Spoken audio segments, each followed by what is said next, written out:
ሰላም ውድ አድማጮቻችን፣ ይህ የስፖርት ነው። ውድ አድማጮቻችን፣ በዛሬው ፕሮግራማችን የምናነሳው የሚሆነው ነጥብ የአርሰናል የጉዳት መረጃዎችን እናነሳለን። ከቀጣይ ጨዋታዎች አንጻር አርሰናል ተጠባቂ ጨዋታዎች ከፊቱ አሉና እነዚህን ጨዋታዎች እንዴት ሊጓዝ ይችላል? በተለይ በጉዳት መረጃዎች የማርቲኔሊ የማዱዌኬ መመለሶችን አይተናል አይደለም። በዚህ ሳምንት ደግሞ በተለይ የሚጠበቀው የቪክቶር ዮኬሬስ ጉዳይ ነው። ዮኬሬስ ማክሰኞ ዕለት ሲሰለጥን አልታየም። የኦዴጋርድ ግን መመለስ ተረጋግጧል። የሃቨርትዝ እና የዮኬሬስ ጉዳይ ለቸልሲ ጨዋታ አንዱ የሚጠበቀው መረጃ የሚሆነው የሁለቱ ተጫዋቾች የጉዳት ጉዳይ ነው። ገብርኤል ሄሱስ እንዲሁም ደግሞ ገብርኤል ማጋሌስስ ምን ደረሱ ብለን በዚህ ፕሮግራማችን እናነሳለን። አርሰናል በወርሃ ታህሳስ ጠንካራ የሆኑ ጨዋታዎች ይኖሩበታል። ነገር ግን መጀመሪያ የዚህ ሳምንትን ተጠባቂዎቹን ጨዋታዎች ማጠናቀቅ ይጠበቅበታል። መድፈኞቹ ከነጉዳትም ቢሆን የማይክል አርቴታ ቡድን በአንድሬ በርታ ምልመላ ታግዞ አስደናቂ ብቃቱን እያሳየ የእንግሊዝ ፕሪሚየር ሊግን በ6 ነጥብ ልዩነት እየመራ ይገኛል። ይህንን ብቃታቸውን ለማስቀጠል ታዲያ የቀጣይ ጨዋታዎች ከፊቶቻቸው ይኖራሉ። እነዚህን ጨዋታዎች ማሸነፍ ታዲያ የሚፈልግ ቡድን ሙሉ ስብስብ፣ ሙሉ ጥንካሬ ያስፈልገዋልና አርሰናል ያንን ያደርጋል ወይ? አንዱ የሚጠበቀው ሁኔታ ነው። ተጫዋቾችን በጥንቃቄ ማጫወት ከማይክል አርቴታ ይጠበቃል። ምክንያቱም የተጫዋቾችን ጉዳት ማኔጅ ማድረግ፣ ሮቴሽኖችን መጠቀም፣ ተጫዋቾችን ሙሉ ጨዋታዎችን እንዲጨርሱ አለማድረግ ከማይክል አርቴታ የሚጠበቀው ትልቁ ጉዳይ ይሆናል። ወደ አድማጮቻችን ይህ የስፖርት ነው። ስፖርትን ላይክ፣ ሼር፣ ኮሜንት፣ ሰብስክራይብ ማድረጋችሁን አትርሱ። እንግዲህ የመጀመሪያው መረጃችን የሚሆነው የማዱዌኬ በቶተናም ጨዋታ ሲመለስ አይተነዋል አይደለም። ማዱዌኬ በጥሩ ብቃት ነው የተመለሰው። ይህ ለአርሰናል በጣም አስፈላጊ ዜና ነው የሚሆነው። ምክንያቱም ከዚህ በኋላ ቡካዮ ሳካ ላይ ብቻ መመርኮዝ አይቻልም። ቡካዮ ሳካ ረፍቶችን በዚህ ተጫዋች የተነሳ የሚያገኝ ይሆናል። ከዛም ውጭ የግራ መስመሩን ማገዝ የሚችል ነው። የማዱዌኬ መምጣት አርሰናል የተለየ የማጥቃት ቅርጽ እንዲኖረው የሚያደርግ ነው። ድሪብል የሚያደርግበት አቅም የተለየ ተጫዋች ነው። የማዱዌኬ መምጣት ታዲያ አርሰናል በግራ መስመር ላይ የማርቲኔሊ ትሮሳርድ እና የማዱዌኬ ፉክክር እንዲሁም በቀኝ መስመር ላይ ደግሞ ለቡካዮ ሳካ ረፍቶችን እንዲያገኝ የሚያግዘው ይሆናል። ይህ አርሰናል በተሻለ መልኩም እንዲዘጋጁ የሚያግዛቸው ይሆናል። ታዲያ ማዱዌኬ በትክክለኛው ሰዓት ነው የተመለሰው። አርሰናል ከፊታቸው ባየር ሙኒክ፣ ቸልሲ እንዲሁም ደግሞ የሚገጥሟቸው ጨዋታዎችን በምታዩበት ጊዜ ጠባቂ የሆነ ነው የሚሆነው። ምክንያቱም እረፍት የለም። ከባየር ሙኒክና ቸልሲ ጨዋታ ራሱ በሳምንቱ አጋማሽ በሚቀጥለው ሳምንት ማለት ነው ብሬንፎርድን በሜዳቸው፣ አስቶን ቪላን ቪላ ፓርክ ላይ፣ ክለብ ብሩዥ፣ ወልቭስ፣ ኤቨርተን፣ ፓላስ እንዲሁም ደግሞ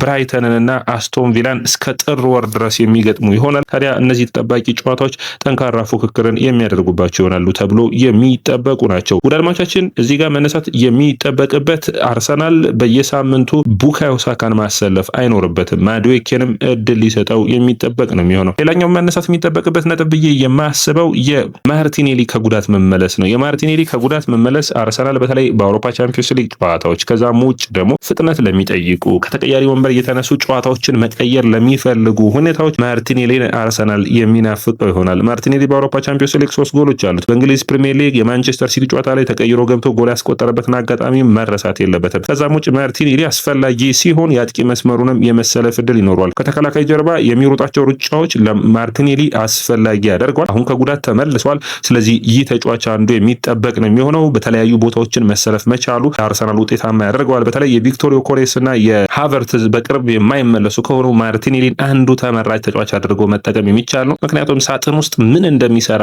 ታውቁትም። ማርቲኔሊ ያለመገመት ባህሪ ያለው አርሰናል በመልሶ ማጥቃት ጠንካራ እንዲሆን ገብርኤል ማርቲኔሊ ያስፈልገዋል እና በጣም አስደናቂ ፐርፎርማንሱን የሚያሳይበት ትክክለኛ ወቅት ነው። ሊያንድሮ ትሮሳርድ ምርጥ ብቃቱ ላይ ይገኛል። ነገር ግን ብዙ ጨዋታዎች ስላሉ አርሰናል ለእያንዳንዱ ተጫዋቾች የመጫወቻ ድልን መስጠት የሚችሉበት ጊዜ ነው እና ይህ አስፈላጊ ወቅት ነው ማለት የምንችል ነው የሚሆነው። የማርቲኔሊ መመለስ ለአርሰናል የሌሎች ተጫዋቾችን ጉዳት የሚቀንስበት እድል ሰፊ ነው የሚሆነው። ሌላኛው እንግዲህ አርሰናል አሁን በሚካኤል ሞሬኖ አጥቂነት እየተመራ እንዳለ ቡድኑ ይታወቃል። ነገር ግን አጥቂዎቹን ቪክቶር ዮኬሬስን እና እንዲሁም ደግሞ ካይ ሃቨርትዝን የሚናፍቅ ነው የሚሆነው። ታዲያ ዮኬሬስም ሆነ ሃቨርትዝ በሳምንቱ መጨረሻ ምርመራዎችን የሚደረግላቸው ይሆናል። ዮኬሬስ የተሻለ የመድረስ እድል ሊኖረው ይችላል ለቼልሲው ጨዋታ።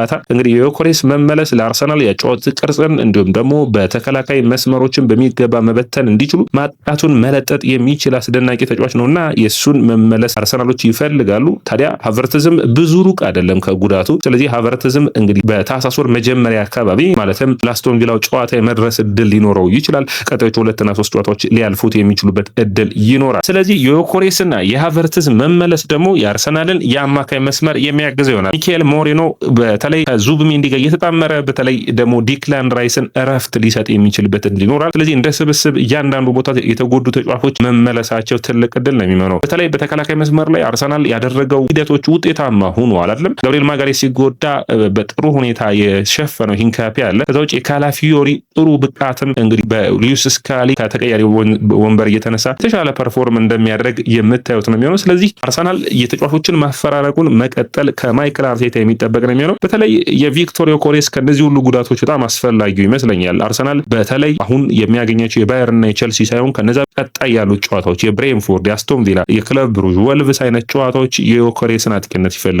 አርሰናል አውት ኤንድ አውት ስትራይከር ይዞ ሲጫወት አስፈሪ ቡድን እንደሆነ ትንሽ ቡድኖች ላይ የበላይነቱን ሲወስድ ይህ ተጫዋች እንዳስፈለጋቸው የፉልሃም የፓላስ ጨዋታ ላይ ይህ ተጫዋች መመለስ ታዲያ በጣም አስፈላጊ ነው የሚሆነው። የጡንቻ ጉዳት ያጋጠመው ለስዊድን ብሔራዊ ቡድንም ጨዋታዎችን አላደረገም። አሁን ግን ለመመለስ ቅርብ ነው። ስልጠናዎችን ሲሰራ ይታያል። ለቼልሲ ጨዋታ ግን ምርመራ ተደርጎለት የመመለስ እድል ሊኖረው እንደሚችል የሚጠበቅ ነው የሚሆነው። ሌላኛው ተጫዋች ኦዴጋርድ ነው። ማርቲን ኦዴጋርድ የቡድኑ አምበል ለባየርኑ ጨዋታ ይደርሳል ተብሏል። ባለፈው ጨዋታ ላይ ለመጨረሻው እድል ነበረው አይደለም ለመሰለፍ ወይም ደግሞ በጨዋታው ላይ የመመለስ እድሉ ሰፊ ነበር። ያ አልሆነም። ታዲያ አርሰናሎች አሁን ለዚህ ጨዋታ ላይ የሚመለስ ይሆናል። አሁን የኦዴጋርድ መመለስ አንደኛ ለኤዜ ትልቅ እድል የሚሰጥ ይሆናል። አርሰናል በሚጠቃበት ወቅት ደግሞ ዙቢሜንዲን በማሳረፍ ኦዴጋርድና ኤዜን በአንድ ቦታ ላይ ልናያቸው የምንችለው እድል ሊኖር ይችላል። ምክንያቱም የኤዜና የኦዴጋርድ በአማካይ መስመር ላይ የሚያደርጉት ጥምረት ኬቨን ዲብሮይናና የበርናንዶ ሲልቫን አይነት ጥምረትን ሊያሳዩን የሚችሉበት እድል ስለሚኖር አርሰናል አንዳንድ በተለይ እንደዚህ እንደ ብሬንፎርድ አይነት ጨዋታዎች እንደ አስቶን ቪላ አይነት ጨዋታዎች ላይ የበላይነት ለመውሰድ እድሎችን ለመፍጠር እንደዚህ አይነት የአማካይ መስመር ተጫዋቾች ያስፈልጉታልና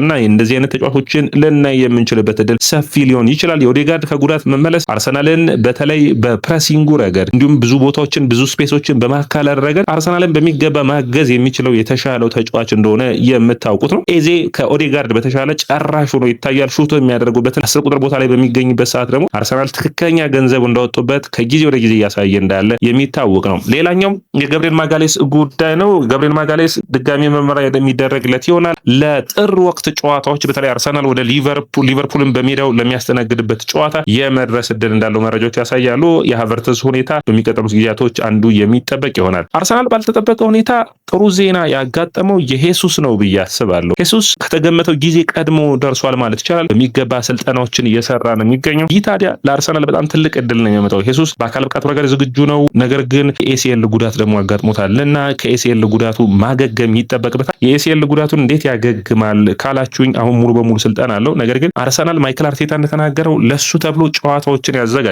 በተለይ ከ21 ዓመት በታች ቡድኑ ጋር ስልጠናዎችን የሚያደርግ ይሆናል። ከዛ በኋላ በታህሳስ ወር መጀመሪያ አካባቢ የመመለስ እድል ይኖረዋል። የሄሱስ መመለስ ለአርሰናል አንደኛ ከግራ መስመር ላይ ማጥቃትን ይሰጣል። ከዛ ውጭ ከተቀያሪ ቤንች እየተነሳ የተለያዩ ነገሮችን ማስጠት የሚችል ነው። ማጥቃት ደግሞ ሁሌም በአንድ ተጫዋች በተለያዩ የተወሰኑ ተጫዋቾች ብቻ የሚካሄድ አይደለም። ጨዋታዎች የሚፈልጉበት መልኩ የተጫዋቾችን መጎዳት ሽፋን መስጠት የሚችል ነው ገብርኤል ሄሱስ። ከዛ ውጭ ኤክስ ፋክተር አለው በኔ እይታ ከሆነ ድል ጎሎችን ማስቆጠር መቻሉ ተወዳጅ ያደርገዋል። ወደ አድማቻችን የጉዳት መረጃዎቹን ይዘንላችሁ የተመለስኩት እንግዲህ የያ ስፖርት ነው። የያ ስፖርትን ላይክ፣ ሼር፣ ኮሜንት፣ ሰብስክራይብ ማድረጋችሁን አትርሱ። አርሰናል በተለይ የባየርኑን የቼልሲ ጨዋታ በኋላ ጠንካራ ጨዋታዎች ይኖሩበታል። አርሰናል ከዚህ በፊት የሚከብዱት ብሬንፎርድን በሜዳው የሚያደርግበት፣ አስቶን ቪላን ቪላ ፓርክ ድረስ ደው የሚገጥምበት፣ ክለብ ብሩዥን ከሜዳ ውጭ የሚሄድበት፣ ወልቭስን በሜዳው ኤቨርተንን በአዲሱ ስታዲየማቸው ይገጥማል። ፓላስን በካራባኦ ካፕ የሚያስተናግድ ይሆናል። ብራይተን አስቶን ቪላን ድጋሚ የሚገጥም ይሆናል። ሁለቱ በሜዳው የሚያደርጋቸው ጨዋታዎች ናቸው። ተጠባቂ ያደርጉታል። በጥንቃቄ የውድድር ዓመቱን መድፈኞቹ መቀጠል ይጠበቅባቸዋል። ዲክላን ራይስ እንዳለው ይህ ዓመት